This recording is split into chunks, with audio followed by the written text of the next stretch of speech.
نحمده ونصلي ونسلم على رسوله الکریم اما بعد۔ سورہ الزخرف کی آیت نمبر 35 اور اس کی بعد کی آیات آج ہمارے سامنے ہیں۔ اس سے پہلی آیات میں اللہ جل شانہ نے قرآن مجید کے بارے میں فرمایا تھا کہ دنیا کی سب سے بڑی دولت قرآن مجید ہے، اور اس کے مقابل میں دنیا جہان کی دولتیں ہیچ ہیں۔ اب ارشاد ہے کہ جو شخص رحمان کی یاد سے رحمان کے ذکر سے آنکھیں چرائے، رحمان کا ذکر فراموش کر دے، غافل رہے، تو ہم اس پر ایک شیطان مسلط کر دیتے ہیں اور وہ اس کا ساتھی بنا رہتا ہے۔ یہاں لفظ الرحمن پر غور کیجیے، یعنی اس ذات کی یاد صرف آنکھیں چراتا ہے کہ جو ہر دم اس پر رحمت فرما رہا ہے، اور جس کی رحمت سے ہی انسان کو سب کچھ مل رہا ہے، لیکن یہ انسان کیسا عجیب ہے کہ اسی کو بھلا دیتا ہے۔ حالانکہ وہ تو ایسی ہستی ہے کہ اس کی ایک ایک نعمت کو انسان سوچے تو کبھی اس کی یاد دل سے محو نہیں ہو سکتی۔ آپ ذرا تصور تو کیجئے، یہ ہماری آنکھیں ہیں، بالکل ہماری قریب قریب کی نعمتیں ہیں۔ ہماری آنکھیں ہیں، زبان ہے، کان ہے، ناک ہے، ہاتھ پاؤں ہیں، یہ ہوا ہے، یہ روشنی ہے، یہ زمین ہے، اور کتنی نعمتیں ہیں کہ اگر یہ ہمارے پاس نہ ہوں تو ہماری زندگی موت سے بدتر ہے۔ تو یہ انسان کیسا ہے کہ جن نعمتوں میں، جس کی رحمتوں میں یہ جیتا ہے، اسی کو بھول جاتا ہے۔ تو جب یہ بھول جاتا ہے، آنکھیں چراتا ہے، تو ہم بھی ایک شیطان اس پر مسلط کر دیتے ہیں، اور وہ شیطان اس کا ساتھی بنا رہتا ہے۔ کیا کرتے ہیں وہ شیاطین؟ انہم لیصدونہم عن السبیل، یہ شیاطین انہیں سیدھی راہ سے روکتے ہیں، سیدھی راہ، نیکی کی راہ، شرافت کی راہ سے روکتے ہیں۔ وَيَحْسَبُونَ أَنَّهُمْ مُهْتَدُونَ، اور یہ لوگ خیال کرتے ہیں کہ وہ سیدھی راہ پہ چل رہے ہیں، چونکہ رحمان کا ذکر تو بھول گئے، قرآن سے کوئی تعلق نہیں۔ اب شیاطین مسلط ہو گئے، اور شیاطین نے سیدھی راہ سے ان کو بھٹکا دیا، اور اپنی دانست میں یہ سمجھ رہے ہیں یہ لوگ جو بھٹکے ہوئے ہیں کہ ہم تو سیدھی راہ پہ چل رہے ہیں۔ اور ظاہر ہے کہ جب بھٹکا ہوا آدمی یہ سمجھے کہ میں سیدھی راہ پہ چل رہا ہوں، وہ کبھی سیدھی راہ پر نہیں آ سکتا، یہاں تک کہ موت آ جائے گی۔ حتیٰ اذا جاءنا، جب وہ ہمارے پاس آ پہنچے گا، یعنی موت کے بعد قیامت ہوگی اور پھر ہمارے دربار میں حاضر ہوگا، قال، تو کہے گا اس قرین کو دیکھ کر، اپنے شیطان ساتھی کو دیکھ کر کہے گا، یا لیت بینی و بینک بعد المشرقین، کاش کہ میرے اور تمہارے درمیان مشرق اور مغرب کا فاصلہ ہوتا۔ فبئس القرین، سو کتنا برا ساتھی ہے۔ نہ زندگی میں، دنیاوی زندگی میں اس نے میرا پیچھا چھوڑا، اور آج اس کے بہکائے میں آ کر میں جہنم میں جا رہا ہوں، اور یہ کم وقت یہاں بھی میرے ساتھ آ لگا ہے۔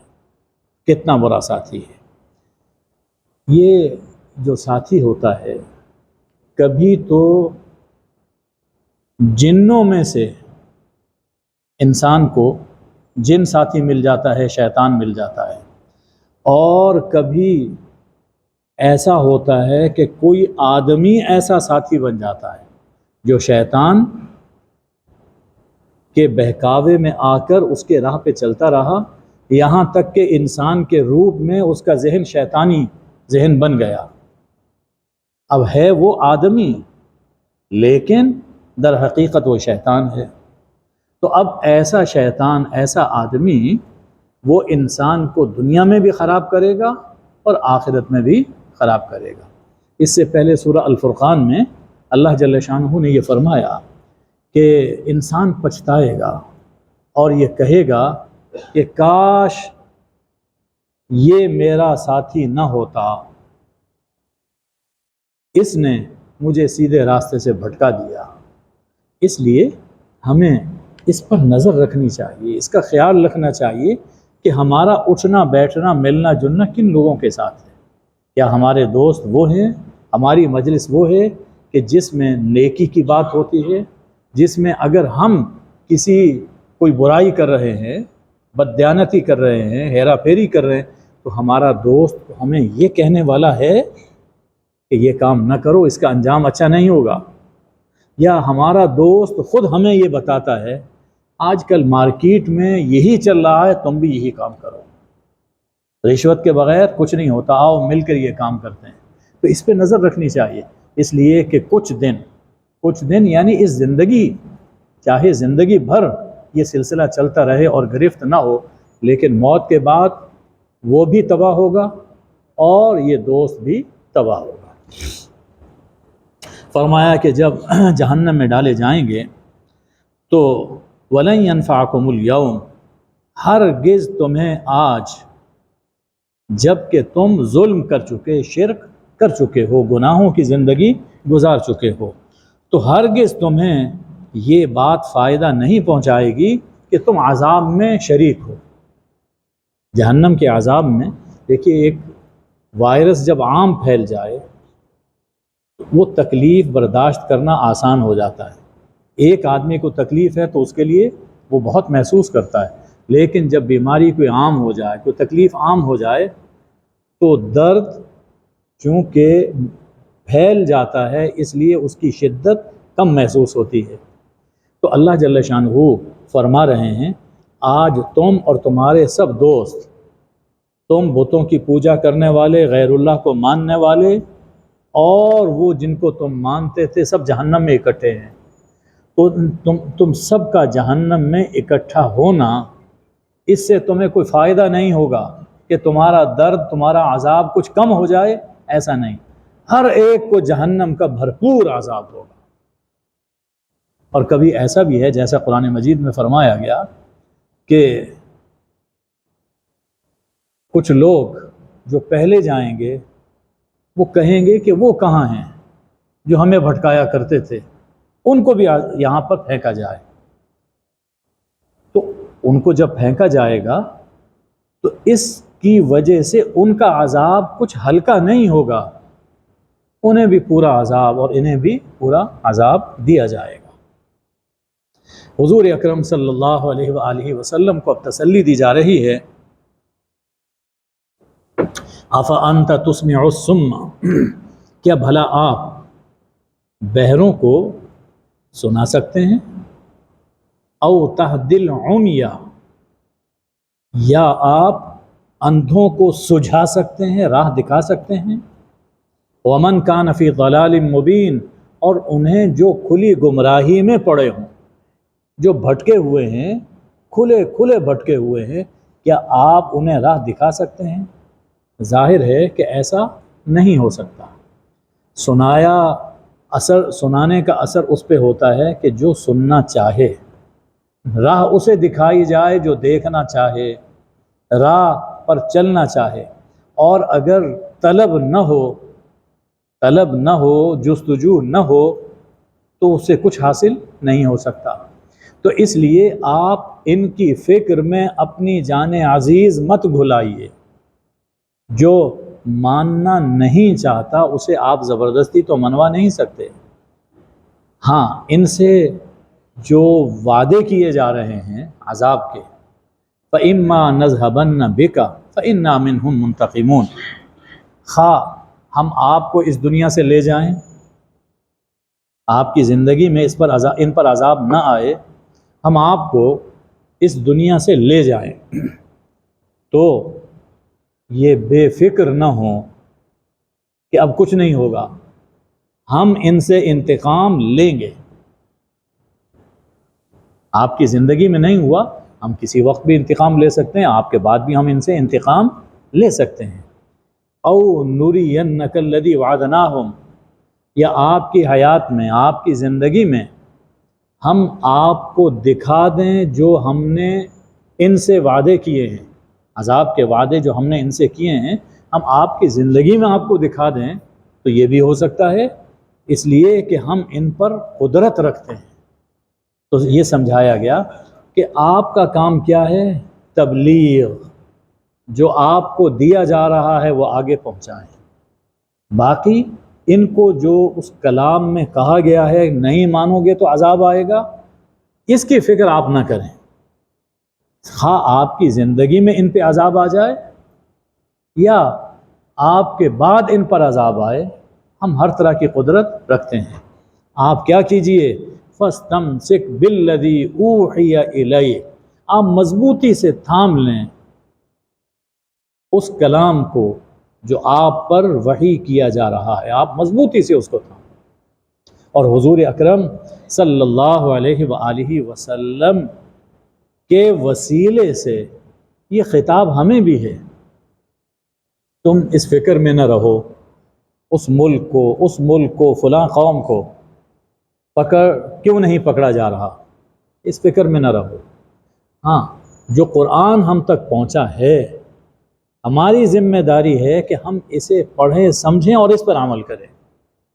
باقی وہ مالک خوب جانتا ہے کہ میں نے کب کسے پکڑنا ہے۔ ہمیں فکر اپنی کرنی چاہیے کہ کیا قرآن سے ہمارا تعلق جڑا ہوا ہے یا نہیں جڑا ہوا، مضبوط ہے یا کمزور ہے۔ تو فَاسْتَمْسِكْ بِالَّذِي أُوحِيَ إِلَيْكَ، سو مضبوطی سے اس کلام کو تھام لیجئے جو آپ پر وحی کیا جا رہا ہے۔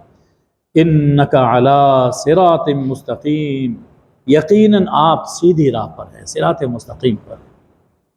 جب انسان کو یہ اطمینان ہو کہ میں سیدھی راہ پہ چل رہا ہوں، منزل خواہ کتنی ہی دور ہو لیکن سیدھی راہ پہ چل رہا ہوں، ایک نہ ایک دن پہنچ جاؤں گا، اس کا دل مطمئن ہوتا ہے۔ دھڑکا تب لگتا ہے کہ جب یہ اندیشہ ہو، معلوم نہیں کہ میں سیدھی راہ پہ چل رہا ہوں یا اپنی منزل سے ہر قدم پر دور ہو رہا ہوں، اس وقت انسان بے چین ہوتا ہے۔ تو تسلی دے دی کہ آپ بالکل سیدھی راہ پہ چل رہے ہیں، بس اس کلام کے ساتھ جڑے رہیے۔ اور اس سے ہمیں یہ بھی معلوم ہوا کہ حضور اکرم صلی اللہ علیہ وسلم کی راہ وہ سیدھی راہ ہے۔ ہم نماز میں دعا کرتے ہیں نا، اہدنا الصراط المستقیم، اے اللہ ہمیں صراط مستقیم دکھا۔ یہاں اللہ نے بتا دیا کہ صراط مستقیم پر ہمارے حبیب صلی اللہ علیہ وآلہ وسلم ہے۔ یہ سنت کا معنی ہے راہ، سنت کہتے ہی راستے کو۔ تو جو حضور صلی اللہ علیہ وسلم کی سنت ہے یہی صراط مستقیم ہے، بس اس سے انسان کو، اسی راہ پر انسان کو چلنا چاہیے، قرآن اور سنت۔ ارشاد ہے کہ وَإِنَّهُ لَذِكْرٌ لَكَ وَلِقَوْمِكَ، یہ قرآن آپ کے لیے بھی نصیحت ہے اور آپ کی قوم کے لیے بھی نصیحت ہے۔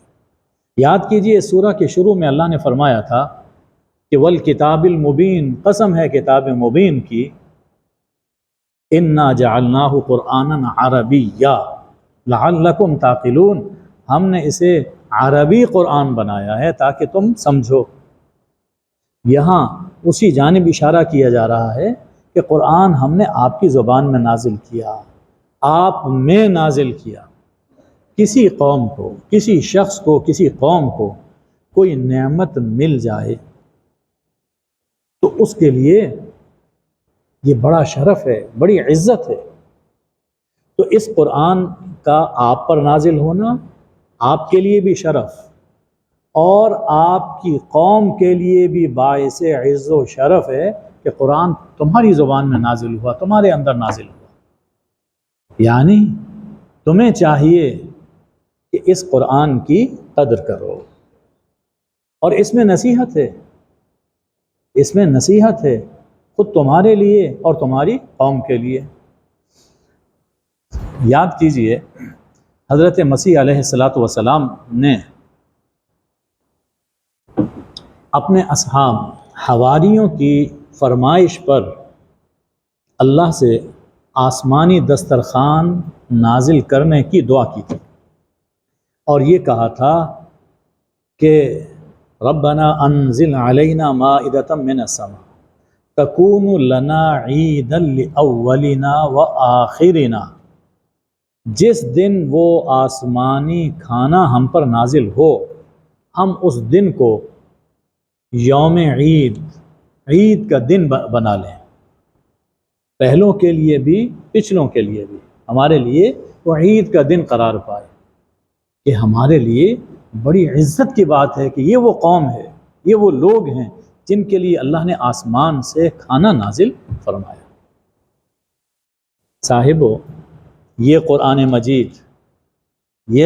مجید واللہ اس آسمانی کھانے جو انہوں نے مانگا تھا اس سے یہ کہیں بڑھ کر ہے، یہ آسمان سے نازل ہوا، اور یہ وہ مائدہ ہے، وہ دسترخوان ہے کہ جس سے ہم اپنی دنیا کی فلاح بھی حاصل کر سکتے ہیں اور ہم اپنی آخرت کی فلاح بھی اسے حاصل کر سکتے ہیں، اور یہ ہمارے لیے رات اور دن ہمارے سامنے کھلا ہوا ہے، ہمارے سامنے بچھا ہوا ہے۔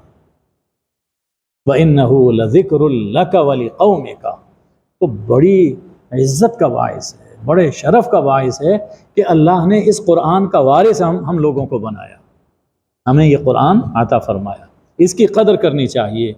وَسَوْفَ تُسْأَلُونَ، اور بہت جلد تم سے پوچھا جائے گا، بہت جلد تم سے سوال ہوگا، تم سے پوچھا جائے گا قرآن کے بارے میں، بہت جلد تم سے پوچھا جائے گا، قرآن کے بارے میں پوچھا جائے گا کہ میں نے تم پر یہ کتاب نازل کی تھی جو تمہارے لیے گویا مائدہ آسمانی ہے، تم نے اس کی کتنی قدر کی، اس سے کتنا تعلق جوڑا، یہ پوچھا جائے گا۔ سورہ الفرقان کا ذکر پہلے میں کر چکا، اس میں بھی یہ مذکور ہے کہ قیامت کے دن رسول اللہ صلی اللہ علیہ وآلہ وسلم اللہ کی بارگاہ میں یہ عرض کریں گے، وقال الرسول یا رب ان قوم اتخذوا هذا القرآن مہجورا، میرے رب میری قوم نے اس قرآن کو نظر انداز کیے رکھا۔ یہ شکوہ جس سیاق میں ہے وہاں مشرکوں کا ذکر ہے، لیکن اس دور میں یہ کوئی تصور کر سکتا تھا کہ ہو مسلمان اور اسے قرآن کا پتہ نہ ہو، اسے قرآن پڑھنا نہ آئے؟ یہ تصور بھی نہیں تھا۔ یعنی مسلمان اور قرآن یہ ایک دوسرے کے ساتھ جڑے ہوئے ہیں۔ تو اقبال نے کہا کہ گر تو میخواہی مسلمان زیستن نیست ممکن جز بقرآن زیستن، اگر تم ایک مسلم کے طور پر زندگی گزارنا چاہتے ہو، ایک مسلم کے طور پر جینا چاہتے ہو، تو قرآن کے بغیر ممکن نہیں ہے۔ مسلمان اور قرآن یہ جڑے ہوئے ہیں۔ لیکن اگر یہ دور آ جائے کہ جس میں ہمیں قرآن پڑھنا نہ آئے، پڑھنے کے لیے اور پڑھنے کی پرواہ بھی نہ ہو، احساس ہی نہ ہو کہ ہم کتنی بڑی نعمت سے محروم ہیں، گھر میں پڑا ہوا ہے، گھر میں پڑا ہوا ہے، لیکن کیا لکھا ہوا ہے اس کے اندر، ہمیں اس کی پرواہ ہی نہ ہو، تو فرمایا کہ سوف تسألون، تم سے پوچھا جائے گا، تم سے پوچھا جائے گا۔ دیکھیے، گھر میں کوئی مہمان آ جائے اور مہمان بھی معزز ہو، اور انسان اس کو ڈرائنگ روم میں بٹھا دے اور اپنے کام میں مگن ہو جائے، خود جا کر سو جائے، ادھر ادھر باتیں کر رہا ہے، وہ بیچارہ اکیلا بیٹھا ہوا ہے، کتنی بڑی توہین ہے، یہ کتنی بڑی توہین۔ وہ مہمان کبھی دوبارہ نہیں آئے گا، اور اگر صاحب اقتدار ہے تو ہو سکتا ہے کہ کسی دوسرے انداز میں سمجھائے کہ مہمان کی قدر کیسے کی جاتی ہے۔ یہ قرآن کسی بڑے سے بڑے مہمان سے کمتر نہیں ہے، یہ کمتر نہیں ہے، ہر شخص سے یہ بالا ہے، بالا تر ہے، ہر شخص سے۔ تو اس کی عزت اور اس کی قدر وہ ہماری ذمہ داری ہے، اس لیے کہ سوف تسألون، تم سے پوچھا جائے گا۔ اب حضور اکرم صلی اللہ علیہ وآلہ وسلم سے فرمایا جا رہا ہے کہ وَاسْأَلْ مَنْ أَرْسَلْنَا مِنْ قَبْلِكَ مِنْ رُسُلِنَا، آپ پوچھئے ان سے جنہیں ہم نے آپ سے پہلے رسول بنا کر بھیجا، ان سے پوچھئے جنہیں ہم نے آپ سے پہلے رسول بنا کر بھیجا۔ کیا پوچھئے؟ اجعلنا من دون الرحمن آلہۃ یعبدون، کیا ہم نے رحمان کے علاوہ کوئی معبود بنائے جنہیں پوجا جائے؟ ہم نے کوئی اجازت دی، کوئی معبود اپنے سوا بھی ہم نے بنائے؟ ذرا پوچھیں پہلے رسولوں سے، ان سے سوال کیجیے۔ ظاہر ہے کہ ہر دور میں اللہ نے جتنے پیغمبر بھیجے ان سب نے ایک ہی دعوت دی ہے، یہی بات تو لوگوں کو سمجھائی ہے کہ لا الہ الا اللہ، اللہ کے سوا کوئی معبود نہیں، کوئی الہ نہیں، کوئی اس کے سوا حاکم مطلق نہیں ہے۔ سب پیغمبروں نے یہی بات سکھائی ہے۔ اب یہ کہ آپ سوال کیجئے کہ کیسے ان رسولوں سے جو پہلے آئے، تو ذہن میں یہ خیال آتا ہے کہ حضور اکرم صلی اللہ علیہ وآلہ وسلم تو سب سے آخر میں آئے، آپ کے زمانے میں تو کوئی اور پیغمبر آیا ہی نہیں، سب آپ سے پہلے گزر گئے، اور نہ ہی آپ کے بعد قیامت تک کوئی پیغمبر آئے گا۔ تو یہ سوال کیسے ہوگا کہ اپنے سے پہلے رسولوں سے سوال کریں کہ کیا اللہ نے اپنے سوا بھی کوئی معبود بنائے؟ تو یہ سوال کیسے ہوگا؟ اس کا جواب ہمیں خود قرآن مجید سے ملتا ہے۔ سورہ قصص میں اللہ نے حضرت موسیٰ علیہ السلام کا واقعہ بیان فرمایا۔ اس کے آخر میں ارشاد فرمایا کہ جب اس شجرہ پر وحی آ رہی تھی اور ہمارا کلام وہاں سے صادر ہو رہا تھا اور وہ عصا سام بن رہا تھا اور یہ ہماری شانیں ظاہر ہو رہی تھیں، تو آپ وہاں نہیں تھے، لیکن آپ ان سب باتوں کی خبریں دے رہے ہیں، اور بالکل صحیح جو پہلی کتابیں ہیں یہود کے پاس ہیں، نصارہ کے پاس ہیں، ان میں بھی یہ چیزیں موجود ہیں، اور آپ نے تو کوئی کتاب پڑھی نہیں، اس کے باوجود جو صحیح باتیں ہیں وہ آپ بتا رہے ہیں۔ تو اس کا معنی کیا ہے کہ آپ پر یہ کلام، یہ خبریں اللہ کی طرف سے نازل ہو رہی ہیں۔ اب یہاں یہ فرمایا کہ آپ پہلے رسولوں سے سوال کیجیے، یعنی اللہ خود بتائے گا کہ پہلے رسول کیا کہتے رہے۔ چنانچہ حضرت موسیٰ علیہ السلام کا اللہ فوراً ذکر فرما رہا، وَلَقَدْ أَرْسَلْنَا مُوسَىٰ، ہم نے موسیٰ کو اپنی آیتیں دے کر، اپنی نشانیاں دے کر فرعون اور اس کے سرداروں کے پاس بھیجا۔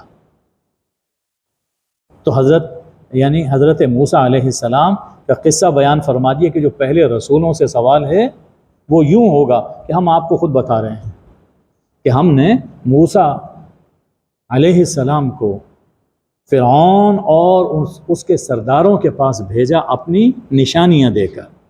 تو حضرت موسیٰ نے فرمایا کہ انی رسول رب العالمین، میں رب العالمین کا رسول ہوں، میں رب العالمین کی طرف سے بھیجا ہوا تمہارے پاس آیا ہوں۔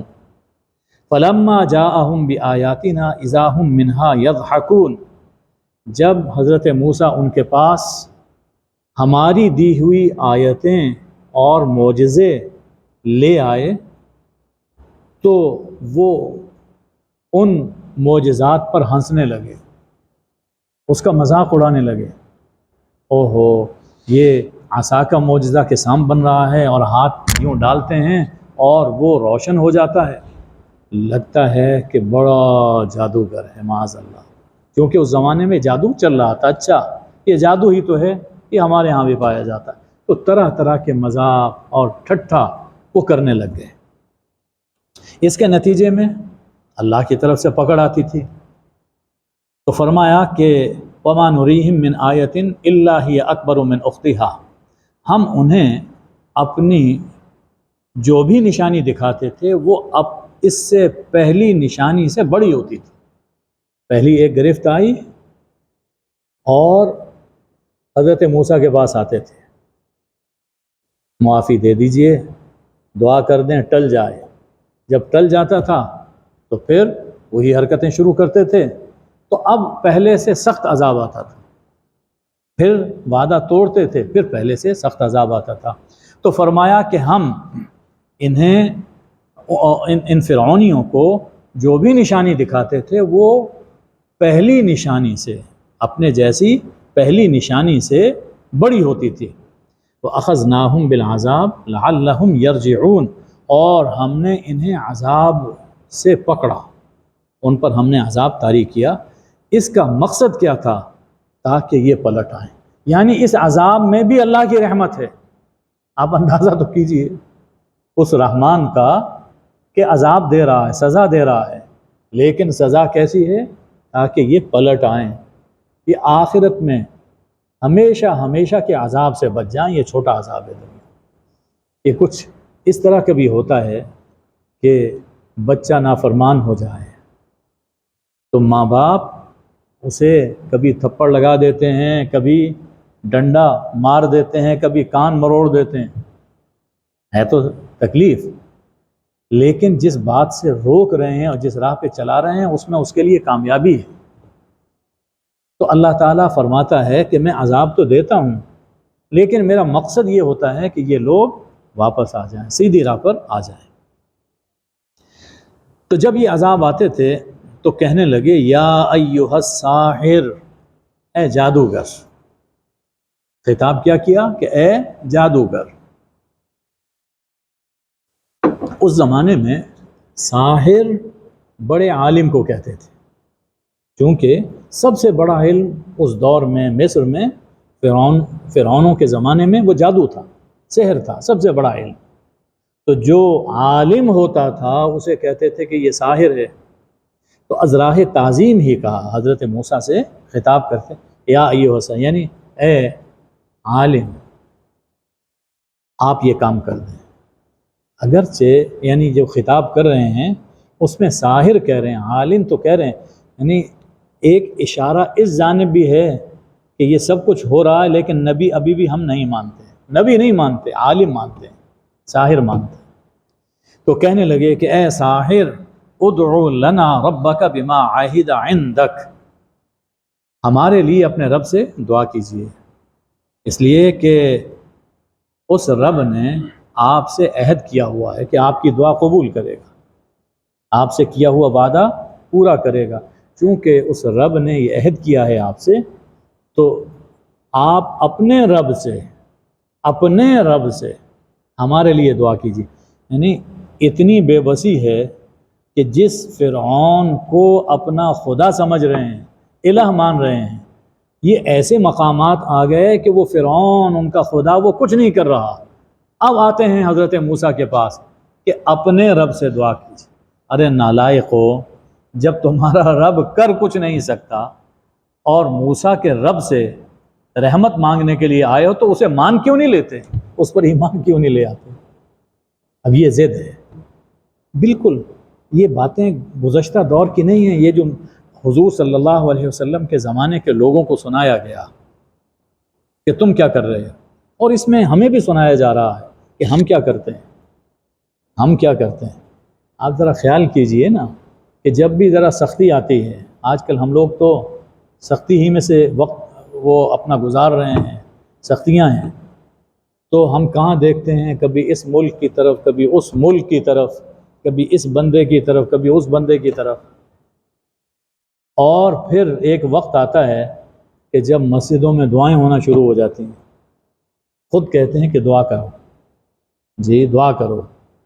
بھائی جب آخری سہارا اللہ کا ہے تو اس سے پہلے جتنے معاملات ہیں وہ بھی اللہ کی بارگاہ میں پیش کر دو، اللہ وہ بھی تو پورا کر سکتا ہے اور کرے گا۔ ہمیں بھی یہ بات سمجھائی جا رہی ہے اننا لمہتدون، اگر یہ عذاب ٹل گیا تو ہم یقیناً سیدھی راہ پر آئیں گے، ہم راہ قبول کر لیں گے۔ فلما کشفنا عنہم العذاب، پھر جب ہم عذاب ان سے کھول دیتے تھے، اذا ہم ینکثون، تو وہ اپنا وعدہ توڑنے لگتے تھے۔ فرعون اپنے اقتدار کے نشے میں آیا۔ ونادى فرعون فی قومه، اپنی قوم میں اس نے اعلان کیا، کوئی سرکولر بھیجا ہوگا یا وہاں جو لوگ دربار میں موجود ہیں ان سے خطاب کیا ہوگا۔ فرعون نے کہا اپنی قوم میں، یا قوم، لوگو، الیس لی ملک مصر، یہ مملکت مصر کیا میری نہیں ہے؟ میں اس کا مالک نہیں ہوں؟ فرعونوں کی حکومت بڑی زبردست حکومت، اس پورے خطے میں سب سے خوشحال ملک یہی مصر کا تھا۔ وَهَذِهِ الْأَنْهَارُ تَجْرِي مِن تَحْتِي، یہ نہریں میرے نیچے چل رہی ہیں۔ دریائے نیل چلتا تھا، اس سے انہوں نے نہریں نکالی اور پورا ملک اس کو گل و گلزار بنا کر رکھ دیا۔ افلا تبصرون، کیا تم دیکھتے نہیں ہو کہ یہ ملک کس کا ہے، یہ نہریں کس کی ہیں، کون یہ نظام چلا رہا ہے؟ ام انا خیر من ھذا الذی ھو مہین، پھر میں ہوں بھی بہتر، میں ہوں بھی بہتر اس شخص سے کہ جو ایک معمولی شخص ہے۔ ایک مہین کا لفظ گھٹیا معمولی کے لیے استعمال کیا جاتا ہے۔ یہ ایک معمولی ہے جس کی معاشرے میں کوئی ویلیو نہیں ہے، جس کے پاس کوئی سرداری نہیں، کوئی دولت نہیں، کوئی ملک نہیں، تو ایک طرف میں ہوں جس کے پاس ملک ہے، یہ نہریں ہیں، دولت ہے، سب کچھ ہے، تو بھلا میں اچھا ہوں یا یہ اچھا ہے؟ میں بہتر ہوں، یہ معمولی آدمی ہے۔ ولا یکاد یبین، اور کھل کے بات نہیں کر سکتا۔ حضرت موسیٰ علیہ السلام کی زبان میں معمولی سی ایک لکنت تھی، بات کرتے کرتے اٹک جاتے تھے، یہ بچپن سے تھا۔ تو یہ بھی الزام لگایا کہ دیکھو کھل کے بات نہیں کر سکتا، تو میرے سامنے یہ بولتا ہے، یہ ایک معمولی آدمی، میرا اور اس کا کیا جوڑ ہے؟ فلولا القی علیہ اسورۃ من ذہب او جاء معہ الملائکۃ مقترنین۔ اب فرعون کا ایک طریقہ تھا، جیسے اب بھی ہے، فرعون خود بھی سونے کے کنگن پہنتا تھا۔ یہ بادشاہوں کے پکچرز میں آپ دیکھتے ہو کہ سونے کے کنگن اور سونے کے وہ ہار اور سونے کے تاج یہ پہنتے ہیں، اور جس سے خوش ہوتا تھا سرداروں میں سے، وزیروں میں سے، ان کو سونے کے کنگن عطا کرتا تھا، وہ پہنتے تھے۔ یہ ان کی گویا کہ ایک عنایت ہوتی تھی، بادشاہ کی خوشنودی کی علامت، یا خلعت کوئی پہنائی جاتی تھی۔ تو کہنے لگا کہ اس پر سونے کے کنگن کیوں نہیں اتارے جاتے؟ اس کے پاس تو سونے کے کنگن نہیں ہیں، میرے پاس ہیں، یہ اپنے ساتھیوں کو سونے کے کنگن کیوں نہیں دے دیتا؟ او جاء معہ الملائکۃ مقترنین، یہ اس کے ساتھ فرشتے پرے باندھ کر کیوں نہیں آتے، صفیں باندھ کر کیوں نہیں آتے؟ میرے سامنے، میرے دربار میں تو فوجی کھڑے ہوتے ہیں، میرا لشکر کھڑا ہوتا ہے، ابھی ہی جب دربار ہوتا ہے تو یہی انداز ہوتا ہے، تو اس کے سامنے تو کچھ بھی نہیں ہے، یہ فرشتوں کی بات کرتا ہے، ذرا فرشتے آئیں نا اس کے دائیں بائیں، ہم بھی تو دیکھیں۔ تو اس کے پاس نہ کوئی معاشرتی وجاہت ہے، نہ اس کے پاس حکومت اور طاقت ہے، نہ ہی اس کے پاس دولت ہے۔ یہ باتیں اس نے اپنی قوم میں کی، یہ پروپیگنڈا کیا۔ ظاہر ہے کہ یہ پروپیگنڈا کوئی ایک دفعہ کی بات نہیں ہے، خدا جانے کہ کتنے سال، 40 سال تو کشمکش رہی، یہ باتیں لوگوں کے ذہنوں میں انجیکٹ کی جاتی رہیں، یہ پروپیگنڈا ہوتا ہے۔ فاستخف قومہ، تو اس نے اپنی قوم کو بے وقوف بنا لیا، اپنی قوم کو بے وقوف بنا لیا۔ فاطاعوہ، اور قوم اس کی فرما بردار ہو گئی، قوم اس کی بات ماننے لگ گئی۔ یہ ہے پروپیگنڈے کا اثر۔ بالکل آج کل بھی یہی کام ہو رہا ہے یا نہیں؟ یہی ہوتا ہے، مسلسل ایک بات کہے جاؤ یہاں تک کہ لوگ سمجھنے لگتے ہیں کہ یہی ہمارا انداتا ہے، یہی ہمارا مشکل کشا ہے، اس کے بغیر کچھ نہیں ہو سکتا۔ یہ ہے پروپیگنڈے کی طاقت۔ تو فرعون نے بھی وہی پروپیگنڈا وہ کرنا شروع کیا جو آج کل کیا جاتا ہے، تو لوگ اس کو مسیحا سمجھنے لگ گئے، یعنی اپنا نجات دہندہ سمجھنے لگ گئے۔ انہم کانوا قوما فاسقین، یہ لوگ یقیناً نافرمان تھے، فرعون کی بات مانی، ہمارے پیغمبر کی بات نہیں مانی، اور گناہ میں شرک میں مبتلا رہے۔ فلما آسفونا، جب انہوں نے ہمیں غصہ دلایا، ایک مدت گزر گئی، پھر جب انہوں نے ہمیں غصہ دلایا، انتقمنا منہم، پھر ہم نے ان سے انتقام لیا۔ کیا کیا؟ اغرقناہم اجمعین، ہم نے ان سب کو غرق کر دیا، ہم نے ان سب کو غرق کر دیا، یہ ہمارا انتقام تھا۔ فجعلناہم سلفا، ہم نے انہیں ایک قصہ پارینہ بنا دیا، پرانی داستان، ہزاروں برس پہلے کی داستان، وَمَثَلًا لِلْآخِرِينَ، اور آنے والے لوگوں کے لیے عبرت کی مثال بنا دی۔ ایک قصہ پارینہ ہے اور آنے والے لوگوں کے لیے عبرت کی ایک مثال ہے۔ سمجھایا گیا کہ دیکھو وہ کام نہ کرو جس سے اللہ کا غصہ بھڑکے، وہ کام کرو جس سے اللہ اپنی رحمتیں نازل فرمائے۔ وآخر دعوانا ان الحمد للہ رب العالمین۔ اللہم صلی علی سیدنا و مولانا محمد النبی الامی وآلہ وبارک وسلم۔ اے اللہ، قرآن کی برکت سے ہم پر اپنی رحمتیں اور عنایتیں فرما۔ اے اللہ، قرآن کے وسیلے سے سب بیماروں کو شفا عطا فرما۔ اے اللہ، قرآن کے نور سے ہمارے دلوں کو، ہمارے گھروں کو اور ہمارے ملکوں کو روشن فرما۔ اے اللہ، قرآن سے ہمارا تعلق مضبوط فرما دے۔ حضور اکرم صلی اللہ علیہ وسلم کی راہ پر چلنے کی ہمیں توفیق عطا فرما۔ وصلی اللہ وبارک وسلم علی حبیبہ سیدنا محمد و آلہ الطیبین الطاہرین، آمین یا ارحم الراحمین۔